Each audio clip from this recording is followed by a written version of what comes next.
Captain Jake Morrison sat in his command chair on the bridge of the UES Defiance. The ship was 3 days out from Earth when the message came in.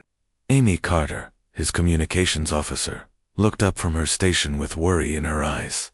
"Captain, we're getting a priority transmission from the Galactic Council," she said. "They want to speak with you directly." Jake frowned. The Galactic Council rarely contacted Earth ships directly. Most communication went through proper diplomatic channels back on Earth. This felt different. "Put it through to my ready room," Jake said. He stood up and walked to the small office next to the bridge. The door slid shut behind him. The holographic display activated, showing the image of Chancellor Varek, a tall alien with blue skin and 4 arms. The Chancellor's expression was serious. "Captain Morrison," the Chancellor began, "we have an urgent situation that requires your immediate attention. You must change course and proceed to Nexus Station at once." Jake leaned forward. "What kind of situation, Chancellor?" "A territorial dispute has arisen over the Kepler 442 system. All 4 major empires have laid claim to it. The Korthok hegemony, the Zephyrian Collective, the Vex Trade Federation, and the Neloth Dominion are all demanding exclusive rights to the system." The captain knew about these empires. Everyone in human space did. For 300 years, these 4 powers had controlled most of the galaxy. The Korthok were warriors with massive fleets. The Zephyrians had technology that seemed like magic. The Vex controlled trade routes and had unlimited money. The Naloth could read minds and move objects with their thoughts alone. "Why are you calling us?" Jake asked. "Earth has never been involved in empire disputes before." "That is precisely why we need you," the Chancellor replied.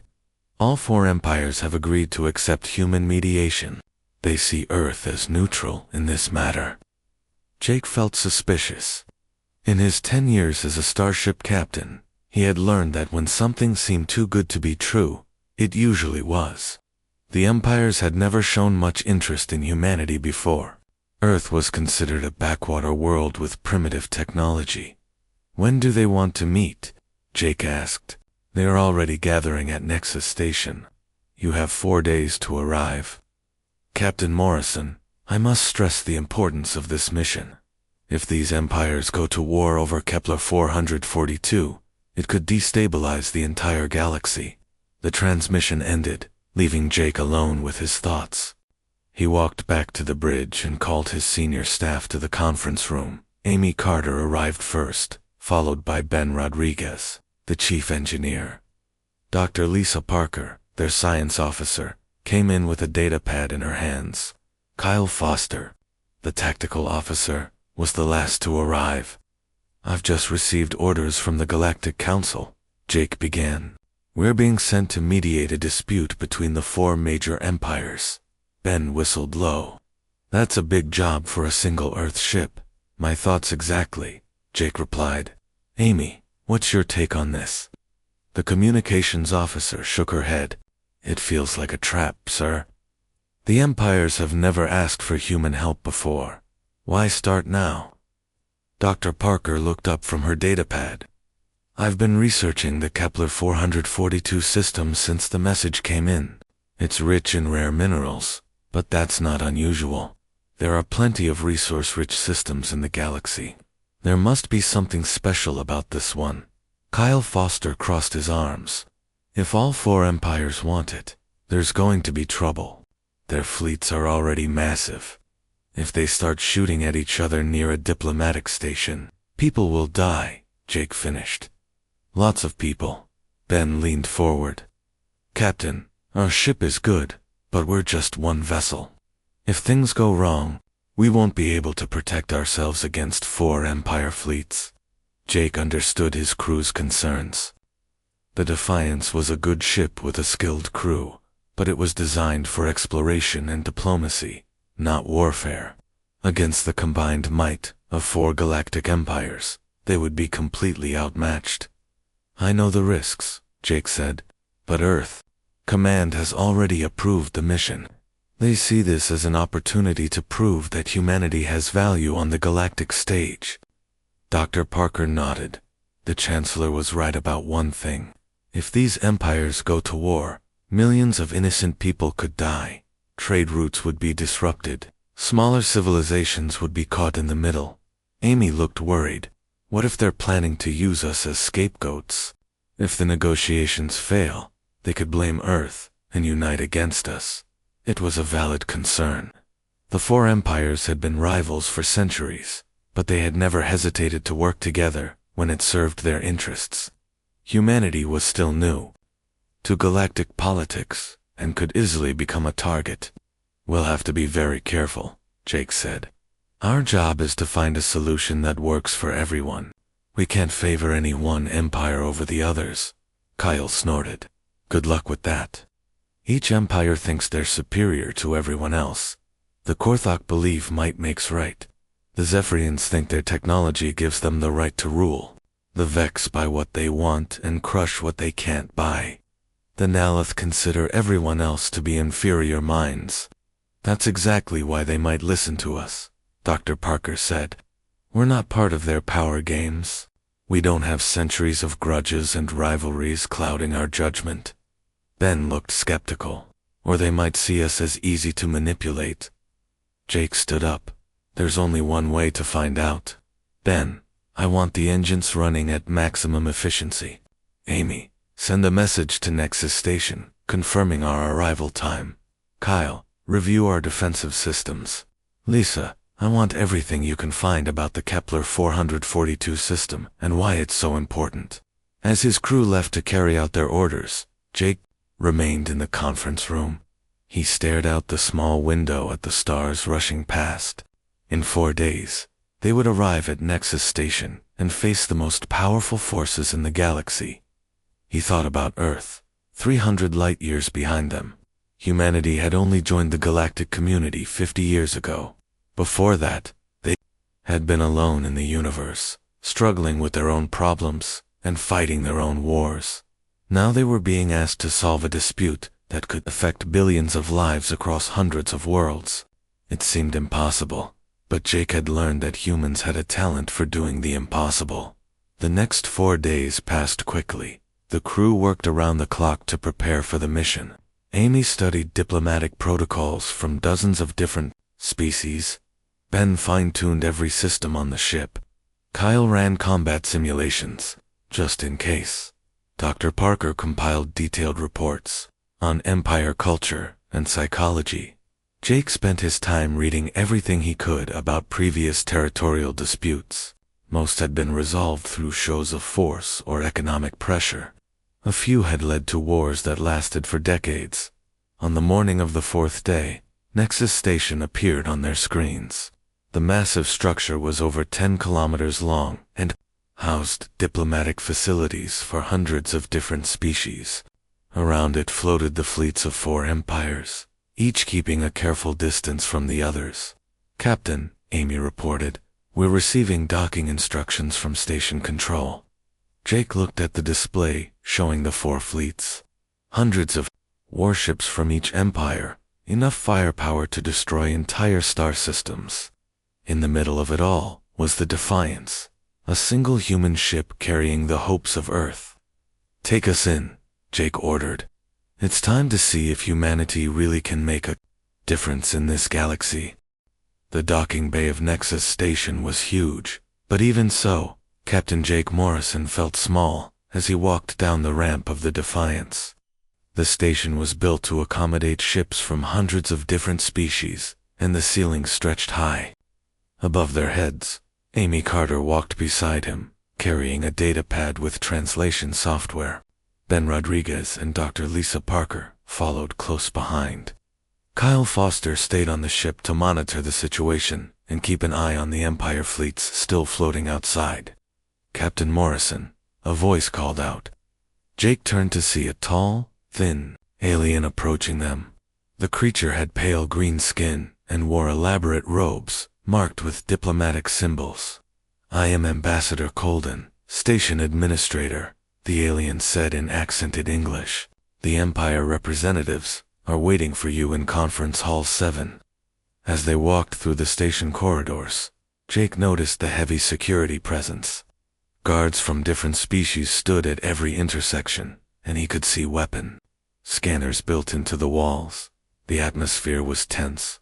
The representatives arrived 2 days ago, Ambassador Colden explained. Each empire brought a full diplomatic team and significant military escorts. I must warn you, Captain, the mood has not been pleasant. They reached a large set of doors marked with galactic standard symbols. As they opened, Jake got his first look at the people he would be negotiating with. The conference room was circular, with 5 tables arranged around the center. 4 were already occupied by the Empire delegations. The 5th, smaller table was clearly meant for the human team. Admiral Vector, of the Korthok hegemony, sat at the first table. He was a massive creature, nearly 3 meters tall, with thick, gray skin and tusks that protruded from his lower jaw.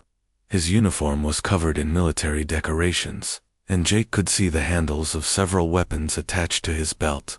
2 other Korthak officers flanked him, both looking ready for battle. At the second table sat Archon Velanara of the Zephorian Collective. She appeared humanoid, but with silver skin that seemed to shimmer in the light.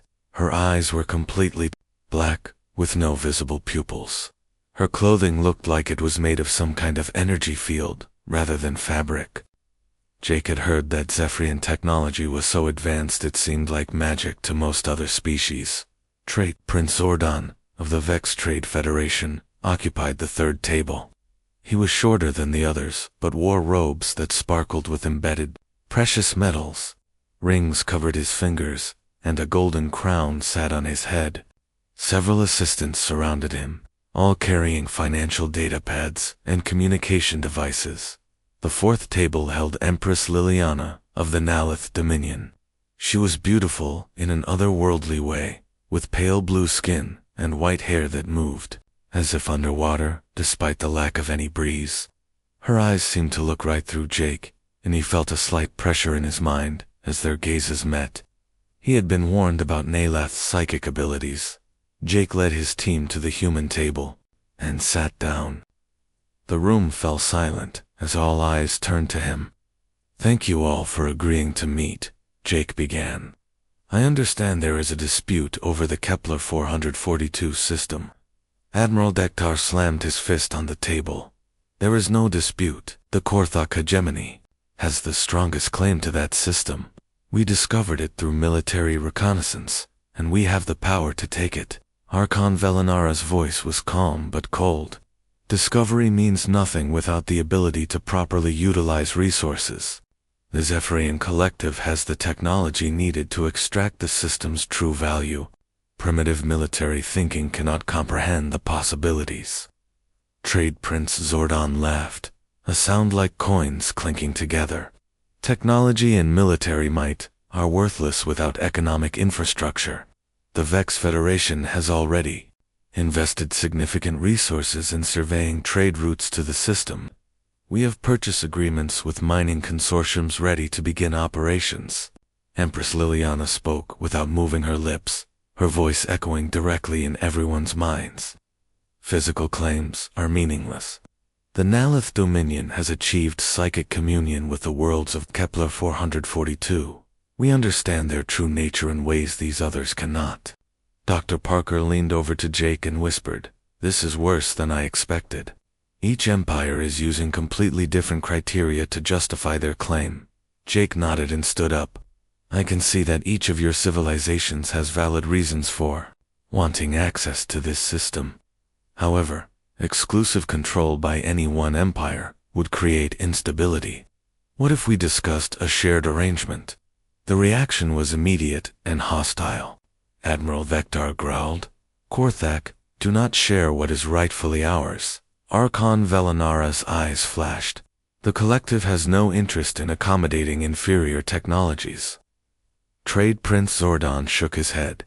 Shared resources mean reduced profits. The Federation cannot accept such inefficiency. Empress Liliana's mental voice carried a note of disdain. The Dominion will not dilute its psychic connection with lesser minds. Amy Carter activated her translation software and tried a different approach. Perhaps if you could explain why this particular system is so important. There are many resource-rich systems in the galaxy. The four representatives exchanged glances. Admiral Vector spoke first. The system contains rare metals needed for our most advanced weapons. Archon Velanara added. The planets show evidence of unique crystalline formations that could revolutionize our technology. Trade Prince Zordon nodded. The asteroids contain enough valuable minerals to fund expansion for centuries. Empress Liliana's mental voice was different this time, more guarded. The worlds possess qualities that enhance psychic abilities. Dr. Parker made notes on her datapad. Something about their answers bothered her, but she couldn't put her finger on what it was. Ben Rodriguez, who had been quietly observing, noticed something else. Captain, they're all giving different reasons, but they're all avoiding something. Look at their body language when they talk about the system. Jake studied the representatives more carefully. Ben was right. Each Empire leader seemed to be holding something back. Is there something else about Kepler 442 that you haven't mentioned? Jake asked. The room went silent. The four Empire representatives looked at each other, and Jake could sense some kind of unspoken communication happening between them. Finally, Admiral Vector spoke. The system contains certain archaeological sites. Ancient ruins, Archon, Velanara added, reluctantly. Artifacts of significant value, Trade Prince Zordon confirmed. Remnants of the precursor civilization, Empress Liliana admitted. Dr. Parker's eyes widened. The precursors were legendary, an ancient race that had supposedly ruled the galaxy millions of years ago, before mysteriously disappearing. Most scientists believed they were just myths. If there really are precursor ruins in that system, Jake said slowly, then this dispute is about much more than resources. Admiral Vector's expression grew dark. Indeed, whoever controls those ruins will possess technology beyond current understanding. Archon Velanara leaned forward. The power to reshape the galaxy. Trade Prince Zordon's eyes glittered. Wealth, beyond imagination. Empress Liliana's mental voice carried a note of hunger, knowledge that transcends physical limitations. The atmosphere in the room changed. Jake realized that this wasn't just about territorial rights or resource extraction. Each empire believed that controlling the precursor ruins would give them the power to dominate all the others. This changes everything, Amy whispered to Jake. If they really believe these ruins contain that kind of power, ... They'll never agree to share, Jake finished quietly, as if reading his thoughts. Admiral Vector stood up. The time for negotiation is over. The Korthok hegemony will take what is rightfully ours. Archon Velanara rose gracefully. The collective will not allow primitive minds to possess such advanced technology. Trade Prince Zordon gathered his robes around him. The Federation has the resources to claim and hold the system. Empress Liliana's mental voice filled the room with cold determination. The Dominion will not be denied our destiny.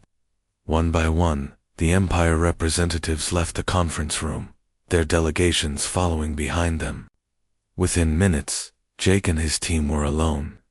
Well, Ben said after a long silence, that could have gone better. Dr. Parker was studying her notes. Captain, I don't think they brought us here to mediate at all. I think each empire expected us to side with them, and when we didn't pick favorites, ... Amy added. We became the enemy, Jake finished. He looked out the conference room window at the Empire fleets floating in space around the station.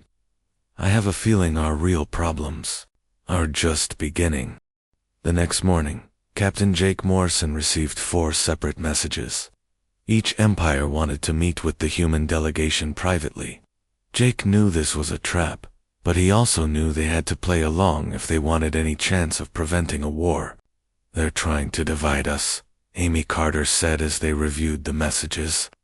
Each empire thinks they can convince us to support their claim. Dr. Lisa Parker nodded. It's a classic negotiation tactic. Separate your opponents and deal with them individually. The problem is, if we refuse to meet with them, they'll assume we're hostile, Jake replied. And if we do meet with them, they'll try to manipulate us, Ben Rodriguez finished. Either way, we lose. Kyle Foster had been monitoring communications from the Empire fleets. Captain, I'm picking up increased military chatter. All 4 fleets are moving into more aggressive positions. Jake made his decision. We'll meet with them, but we'll do it our way. Amy, send a message to all 4 empires. Tell them we'll meet with their representatives, but only if they agree to a series of demonstration challenges. What kind of challenges? Amy asked. Each empire thinks humans are weak and easy to manipulate. Let's test that theory. We'll propose contests that showcase what each empire considers their greatest strength. Dr. Parker understood immediately. Military strategy for the Korthok, technology for the Zephyrians, economics for the Vex, and mental abilities for the Nalith. Exactly. If they want to prove they're superior to humanity, let them try. The Empire representatives agreed to the challenges, probably thinking it would be an easy way to humiliate the humans and force them to accept junior partner status with one of the empires. The first challenge was with Admiral Vector in the station's military simulation center. The massive Korthok warrior looked confident as he sat across from Kyle Foster at the strategy table. Your tactical officer will command a simulated human fleet, Admiral Vector announced. I will command a Korthok battle group. We will see how your primitive strategies fare against superior military doctrine. Kyle nodded calmly. What are the victory conditions? Simple. Destroy or disable all enemy vessels. The simulation will use realistic damage models and tactical limitations. The holographic display activated, showing a star system with asteroids and 2 small planets. Kyle's simulated fleet appeared on one side. 12 human ships of various sizes. Admiral Vector's force materialized on the opposite side. 8 Korthak dreadnoughts, each one larger and more heavily armed than any human vessel. The human fleet is outnumbered and outgunned, Admiral Vector declared. Surrender now and avoid pointless destruction. Kyle smiled. Thanks for the offer, but I think we'll see how this plays out. The Korthok admiral launched his attack immediately, sending his dreadnoughts in a tight formation straight toward the human fleet. It was classic Korthok strategy, overwhelming force, applied directly to the enemy's center. Kyle split his fleet into 3 groups. The smallest group, just 2 ships, moved to engage the Korthok formation head-on. The other 2 groups disappeared behind asteroids and planets. Cowardly tactics, Admiral Vector sneered. Face us in honorable combat.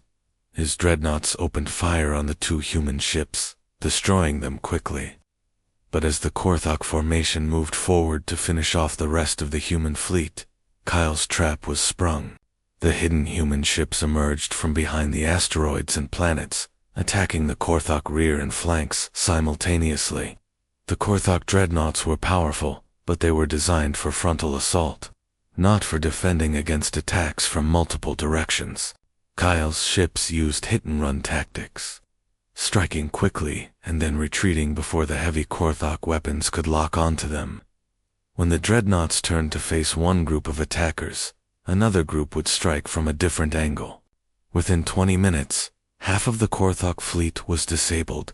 Admiral Vector's remaining ships were scattered and unable to coordinate their attacks effectively. How is this possible?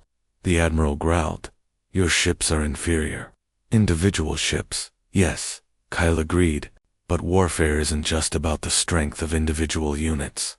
It's about how you use them together. The simulation ended with the complete destruction of the Korthok fleet. Admiral Vector stared at the display in shock.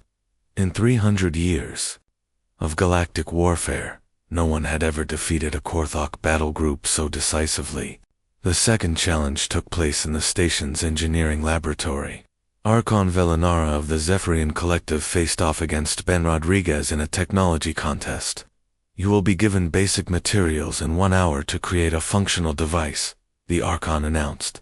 I will demonstrate why Zephyrian technology is superior to all others. The materials provided were simple: metal plates, power cells, basic circuitry, and some exotic crystals that Jake didn't recognize. Archon Velinara immediately began working with the crystals, using some kind of energy manipulation to reshape them into complex geometric patterns. Her device took shape quickly, a beautiful crystalline structure that hummed with contained energy. Ben took a different approach. He ignored the exotic materials and focused on the basic components. Using techniques learned from Earth's industrial history, he began building something that looked much simpler, but more practical. When the hour was up, both engineers activated their devices. Archon Velinara's crystal creation projected a holographic display, showing real-time energy readings from across the station. It was impressive technology that no other species could duplicate. Ben's device looked like a simple metal box with basic controls. When he activated it, nothing seemed to happen at first. Is that supposed to do something? Archon Velinara asked, with obvious disdain. It's a universal translator and communication hub, Ben explained. Watch this. He spoke into the device in English. The box immediately translated his words into Korthek, Zephyrian, Vex, and Naloth languages simultaneously. Then broadcast the message to receivers he had built into the station's communication system. More importantly, the device had learned the translation patterns and could now translate between any of the languages without human input. Impossible, Archon Velinara whispered. Our translation technology requires quantum processors and exotic matter matrices. Sometimes the simple solution is the best solution, Ben replied. Your device is amazing, but it only works with Zephyrian crystals.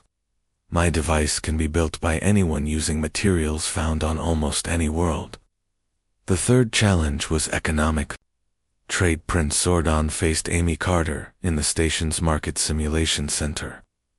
We will play the galactic trade game, the prince announced. Each player starts with the same resources and must build the most profitable trading empire. The simulation will run for 100 years of accelerated time. Amy had studied Earth's economic history, including the rise and fall of various trading empires. She knew that pure profit maximization often led to instability and collapse. Trade. Prince Zordon played the game exactly as expected. He cornered markets, eliminated competitors, and maximized short-term profits. His trading empire grew rapidly, dominating entire sectors of the galactic economy. Amy took a different approach. Instead of trying to dominate markets, she focused on creating stable, long-term relationships. She established fair trade agreements, invested in infrastructure that benefited multiple species, and created economic systems that shared profits more evenly. For the first 50 simulated years, Trade Prince Zordon's empire was clearly winning. His profits were higher, his fleet was larger, and his influence was greater. Then the simulation hit the 75-year mark, and everything changed. Trade Prince Zordon's empire began to collapse. His aggressive tactics had created resentment among trading partners. His monopolies had made him enemies. When economic problems hit his core systems, he had no reliable allies to help him. Amy's trading network, based on mutual benefit and cooperation, proved much more stable. When problems arose, her partners worked together to solve them. Her profits were lower in the short term, but her empire continued to grow steadily throughout the entire simulation. This cannot be correct, Trade Prince Zordon protested.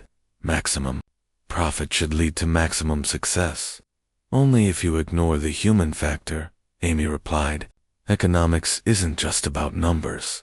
It's about relationships between people. The final challenge was with Empress Liliana in the station's meditation chamber. The Naloth ruler faced Dr. Lisa Parker in a test of mental abilities. I will probe your mind, the Empress announced. her mental voice echoing in the chamber. You will try to resist. When you inevitably fail, you will understand the futility of opposing the Nalith Dominion. The psychic pressure began immediately.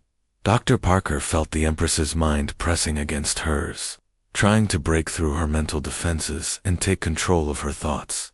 Most species had predictable mental patterns that the Naloth could easily manipulate. But human minds were different. Dr. Parker's thoughts jumped randomly from topic to topic: childhood memories, scientific theories, earth music, mathematical equations, emotional responses to art. Empress Liliana tried to follow the chaotic thought patterns, but each time she thought she understood how Dr. Parker's mind worked, it would shift to something completely different. Your mind is chaotic, the Empress said, strain showing in her mental voice. Human minds usually are, Dr. Parker replied calmly. We don't think in straight lines. We make connections between unrelated concepts. We change our minds based on emotions and intuition, not just logic. The Empress increased the pressure, trying to force her way into Dr. Parker's thoughts. But the harder she pushed, the more unpredictable the human mind became. Finally, Empress Liliana pulled back, exhaustion clear on her face. I cannot understand your thought patterns. They make no logical sense. That's exactly the point, Dr. Parker said with a smile. Logic is useful, but it's not the only way to understand the universe.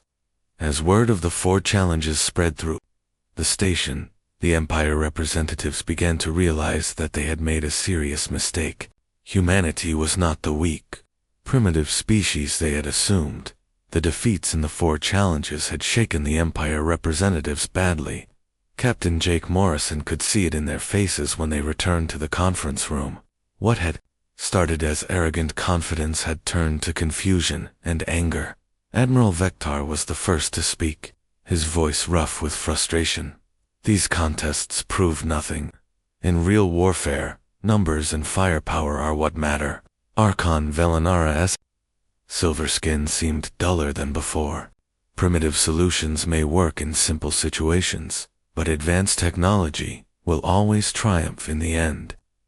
Trade Prince Sordon nervously adjusted his golden rings.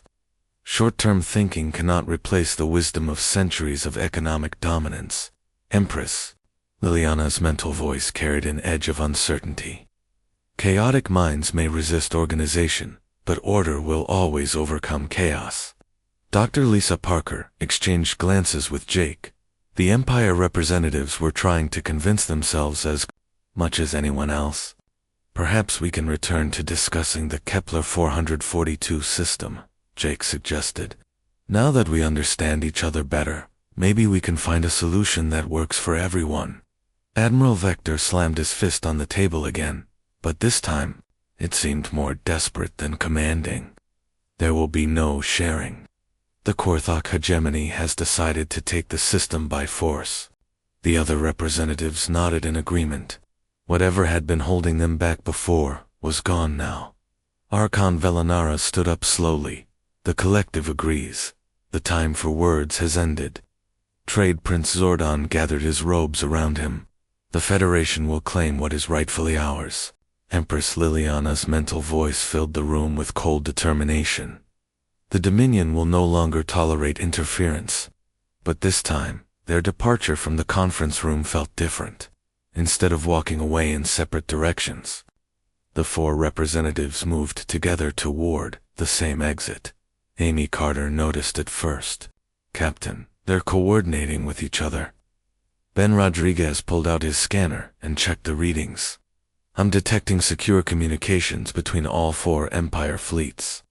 They're using encryption I've never seen before. Kyle Foster's voice crackled over the communication system from the Defiance. Captain, you need to see this. All 4 fleets are moving into attack formation around the station. Jake and his team hurried to the nearest observation deck. Through the transparent metal windows, they could see the Empire fleets repositioning themselves. The Korthok dreadnoughts moved with mechanical precision. The Zephyrian ships seemed to flow like liquid light. The Vex vessels bristled with weapons and defensive systems. The Nalith ships moved without visible propulsion, guided by psychic energy. "They're surrounding us," Amy observed. Dr. Parker was studying the formation patterns. "This isn't random positioning. They've done this before." Jake activated his communication device. "Kyle, get the Defiance ready for departure. We might need to leave in a hurry." "Already on it, Captain.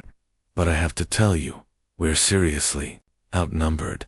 4 Empire fleets against 1 Earth ship. Those aren't good odds." Ambassador Colden appeared on the observation deck, his green skin pale with worry. "Captain Morrison, my sensors show massive energy buildups across all 4 fleets. I believe they intend to attack your vessel." "Why?" Jake asked.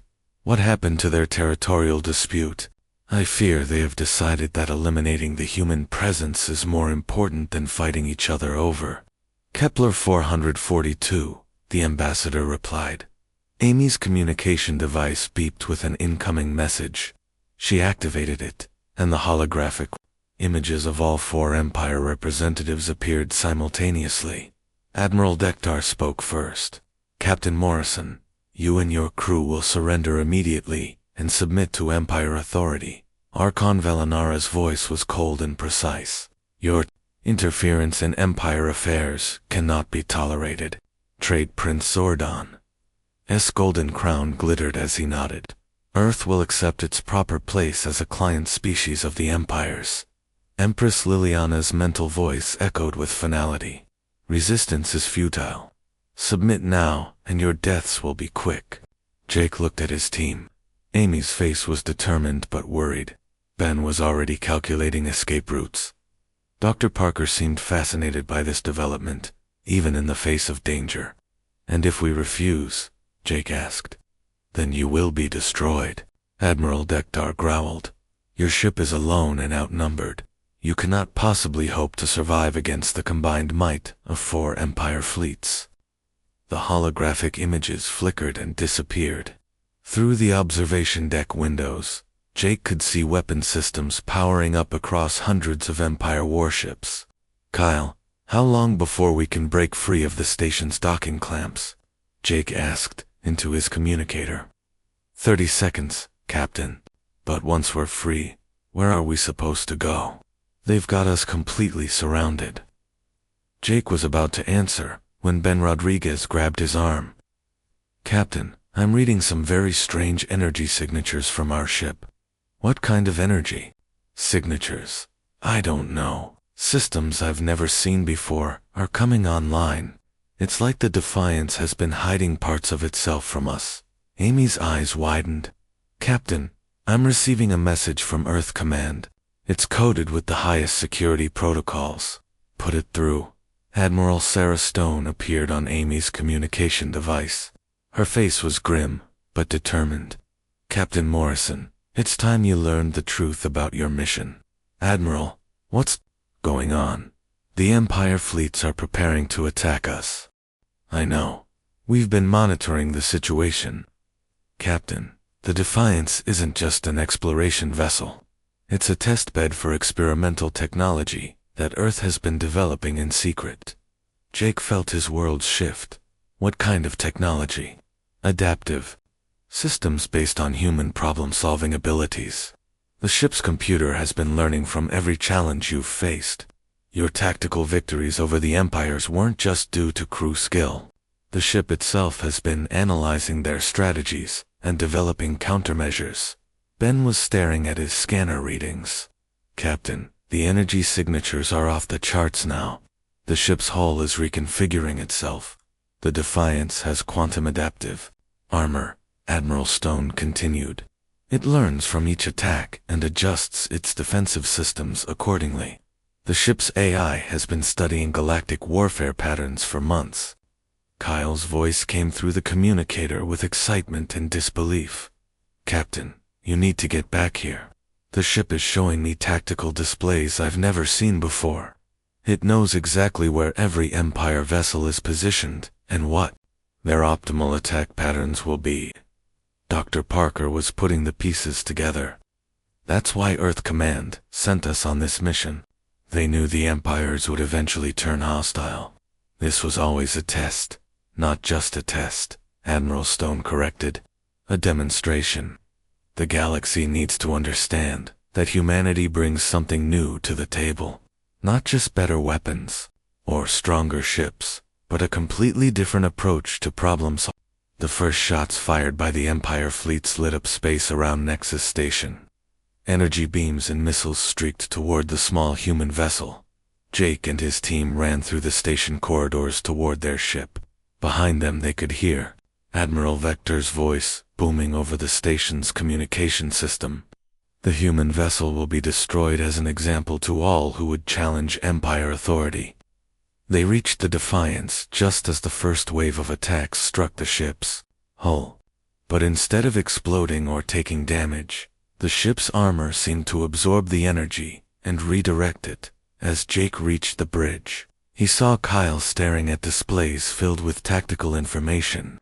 "Captain, the ship is showing me things I never knew were possible. It's tracking every attacking vessel and predicting their next moves." Ben was at his engineering station, watching energy readings that seemed to defy physics. The armor isn't just defending against attacks. It's learning from them. Each shot makes our defenses stronger. Amy opened communication channels to all 4 Empire fleets. "This is Captain Morrison of the Earth vessel Defiance. You are making a serious mistake." Admiral Dekta's laughter boomed across the communication system. "One ship against 4 fleets. You are the one making a mistake, human." "Actually," Jake said quietly, "I don't think we are."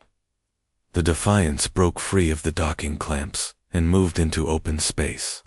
Around them, hundreds of Empire warships opened fire simultaneously, filling space with enough destructive energy to vaporize a small moon.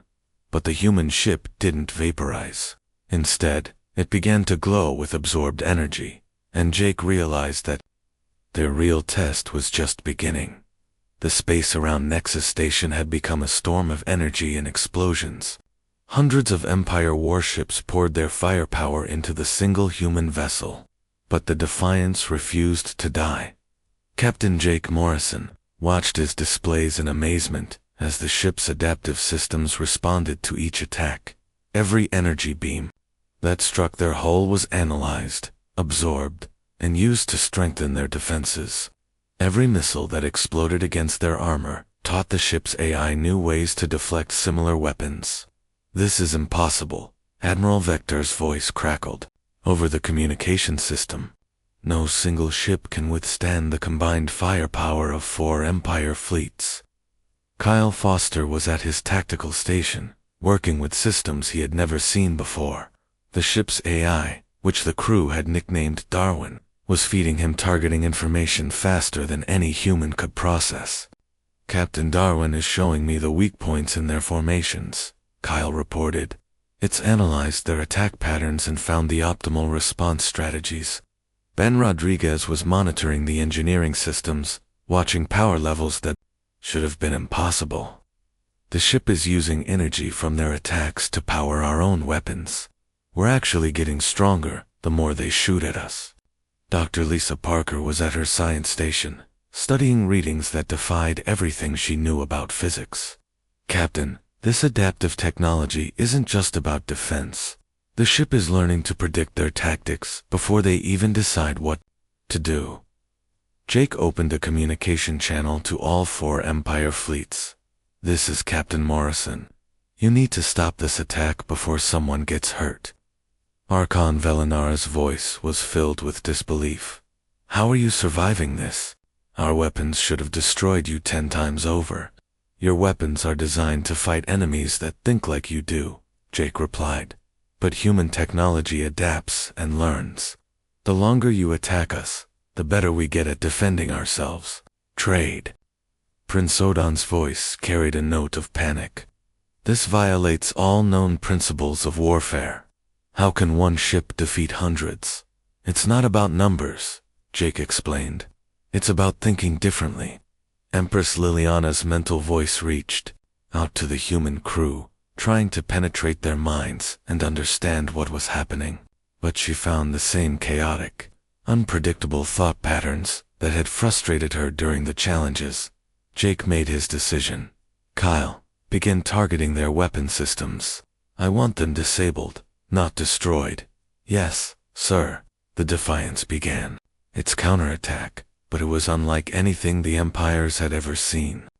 Instead of trying to destroy enemy ships, the human vessel used precision strikes to disable weapons and engines. Each shot was perfectly aimed, taking out critical systems without causing casualties. Darwin had learned the design specifications of every Empire vessel from their attack patterns. The AI knew exactly where to hit each ship to disable it without killing its crew. One by one, Empire warships found their weapons offline and their engines dead. The massive dreadnoughts that had seemed so invincible drifted helplessly through space. Admiral Vector's flagship was one of the last to be disabled. This cannot be happening, he growled. The Korthok hegemony has never been defeated. You haven't been defeated, Jake replied. You've been taught a lesson. Within 2 hours, the entire combined fleet of 4 empires was floating powerless around Nexus Station. Not a single Empire crew member had been killed, but their ability to continue fighting was completely gone. Jake opened a communication channel to all 4 Empire leaders. Now can we talk about Kepler 442? The 4 representatives appeared on the main screen, their expressions ranging from shock to confusion to anger. What do you want? Admiral Vector asked. The same thing I wanted when we started, Jake replied. A peaceful solution that works for everyone. Dr. Parker stepped forward. I've been studying the data about Kepler 442, and I think I know why you all want it so badly. The precursor ruins aren't just archaeological sites. They contain warnings. Archon Velanara frowned. Warnings about what? About the dangers of thinking the way you've been thinking for the past 300 years. Doctor, Parker continued. The precursors were once like you. They had incredible technology, vast empires, and unlimited power. But they destroyed themselves because they couldn't learn to cooperate. Amy Carter brought up historical data on her screen. Dr. Parker is right. The precursor records show a civilization that conquered the galaxy through superior force, just like you've been trying to do. But their empire collapsed because they spent all their energy fighting each other instead of working together. Trade Prince Sordon looked skeptical. Even if that's true, what does it have to do with us? Everything, Jake replied. You're making the same mistakes they did. You think power comes from dominating others, but real strength comes from cooperation. Ben Rodriguez brought up engineering displays, showing the Defiance's adaptive systems. Our ship didn't defeat your fleets through superior firepower. It won because it learned from every attack and adapted its responses. That's what humans do best. We adapt and learn from each other. Empress Liliana's mental voice was quieter than before. You're suggesting that we change the fundamental structure of galactic civilization? I'm suggesting that the old way isn't working, Jake replied. Look at what just happened. 4 Empire fleets attacked 1 human ship, and you all lost. Not because we're stronger, but because we think differently. Kyle brought up tactical displays, showing the disabled fleet. Your ships are powerful, but they're predictable. You all fight the same way you've been fighting for centuries. You never adapt or learn from your mistakes. Admiral Vector was silent for a long moment. Finally he spoke. What are you proposing? Jake smiled. Partnership. Real partnership. Not domination disguised as cooperation. The Kepler 442 system becomes a joint research facility. All 5 of our civilizations work together to study the precursor ruins and learn from their mistakes. And what do humans get out of this arrangement? Archon, Velanara asked. The same thing you get, Dr. Parker replied. Knowledge, growth, and a chance to build something better than what came before. Amy opened a new communication channel. I'm transmitting the preliminary agreement to all 4 Empire governments. Your leaders can review the terms and decide if they want to be part of a new galactic community or keep fighting the same old wars. The four Empire representatives looked at each other uncertainly. 300 years of rivalry and competition couldn't be changed overnight, but the demonstration of human capabilities had shaken their fundamental assumptions about power and strength. Trade Prince Zordon spoke first. The Vex Federation will consider this proposal. Archon Velinara nodded slowly. The collective sees the logical benefits of cooperation. Admiral Vector growled, but finally agreed. The hegemony will discuss these terms with our war council. Empress Liliana's mental voice carried a note of curiosity. The Dominion is intrigued by the possibilities. 6 months later, Jake stood on the observation deck of Kepler Station, the new joint research facility orbiting the second planet of the Kepler 442 system. Through the windows, he could see ships from all 5 civilizations working together to establish archaeological sites and research laboratories. Amy Carter joined him at the window.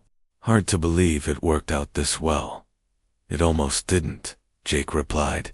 If Darwin hadn't been able to disable their fleets without casualties, this could have turned into a real war. Ben Rodriguez walked up with a datapad showing progress reports.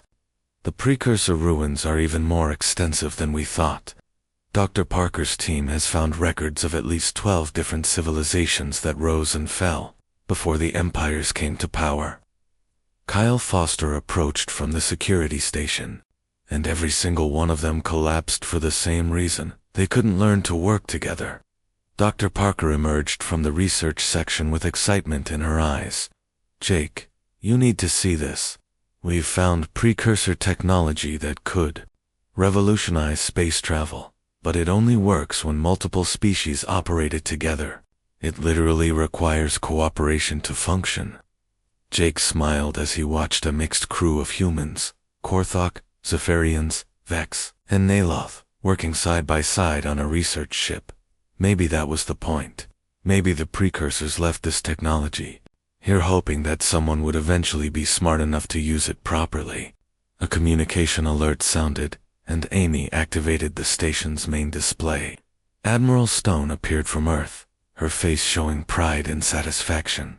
Captain Morrison, I have news from the Galactic Council. 17 minor civilizations have requested to join the Kepler Research Consortium. It seems word is spreading about your new model of cooperation. That's excellent news, Admiral. There's more. The Council has asked Earth to mediate 3 other territorial disputes. Apparently, our diplomatic methods are becoming quite popular. Jake looked out at the research ships and construction vessels working together in space. The age of Empire domination was ending, replaced by something unprecedented in galactic history: a true community of species working together as equals. Admiral, Jake said, tell the Council we accept. It looks like humanity's real mission in this galaxy is just getting started. As the communication ended, Jake watched the sunset through the station windows. In the distance, the combined fleets of 5 civilizations maintained peaceful patrol routes, protecting the research facility and the fragile new alliance it represented. The empires had possessed great power, but they had learned that real strength came not from conquest, but from the courage to change and grow together. And it had taken one human ship to teach the galaxy that lesson.